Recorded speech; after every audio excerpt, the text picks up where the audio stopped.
సేవలు నిలిపేస్తున్నట్లు వచ్చిన ప్రచారంలో నిజం లేదని ఏపీ ఆరోగ్యశ్రీ ప్రైవేట్ నెట్వర్క్ ఆసుపత్రుల అసోసియేషన్ స్పష్టం చేసింది.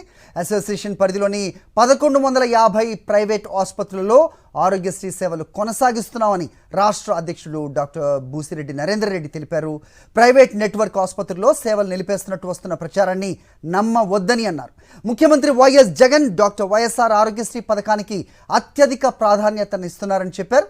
ప్రొసీజర్లను భారీగా పెంచడమే కాకుండా రోగులకు మెరుగైన సేవలు అందించడానికి ప్రభుత్వం నిరంతరాయంగా కృషి చేస్తోందన్నారు. ఇదే అంశంపై మరిన్ని అప్డేట్స్ మా కరెస్పాండెంట్ వినాయక్ ఇస్తారు. వినాయక్, చెప్పండి. సో ఆరోగ్యశ్రీ లాంటి సేవలను కూడా వీటిపై తప్పుడు ప్రచారం చేస్తూ వస్తున్న పరిస్థితి మనం చూస్తున్నాం. అయితే ప్రస్తుతం ఆ డైరెక్టర్ నిర్ధారించడం ఆరోగ్యశ్రీ సేవలు కొనసాగిస్తున్నామని ఏంటి మీ దగ్గర ఇన్పుట్స్? రాష్ట్ర వ్యాప్తంగా ఆరోగ్యశ్రీ సేవలు నిలిపివేసినట్లుగా వస్తున్న ప్రచారంలో ఎక్కడ నిజం లేదంటూ కూడా ఏపీ ఆరోగ్యశ్రీ ప్రైవేట్ నెట్వర్క్ ఆసుపత్రుల అసోసియేషన్ చాలా స్పష్టంగా పేర్కొంది. తమ అసోసియేషన్ పరిధిలో 1150 ప్రైవేట్ ఆసుపత్రుల్లో నిరంతరాయంగా ఆరోగ్యశ్రీ సేవలు కొనసాగిస్తున్నామంటూ కూడా రాష్ట్ర అధ్యక్షుడు డాక్టర్ బూసిరెడ్డి నరేందర్ రెడ్డి చాలా స్పష్టంగా చెప్పడం జరిగింది.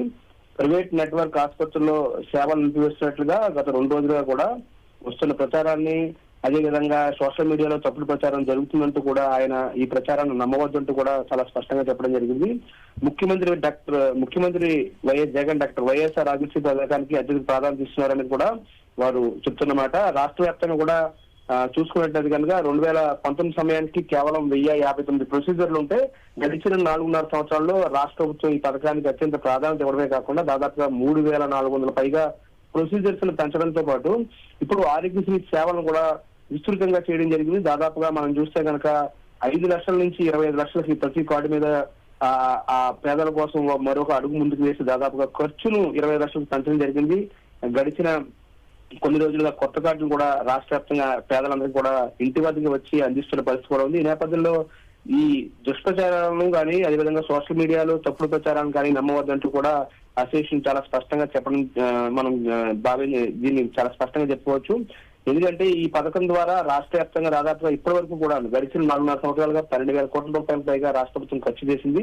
ఈ నేపథ్యంలోనే రాష్ట్ర ప్రభుత్వం దగ్గర తమకు ఏమాత్రం బకాయిలు ఉన్నప్పటికీ కూడా ఎప్పటికప్పుడు రాష్ట్ర ప్రభుత్వం తమకు సకాలంలో నిధులు కూడా విడుదల చేస్తున్నట్టు కూడా వారు చాలా స్పష్టంగా చెప్పడం జరిగింది. కొన్ని ఆసుపత్రుల్లో ఒకరిద్దరు మాత్రమే ఈ విధంగా తప్పుడు ప్రచారానికి ప్రయత్నం చేస్తున్నారు. ఈ నేపథ్యంలో అసోసియేషన్ తరఫు వారి మీద చర్యలు తీసుకుంటాం.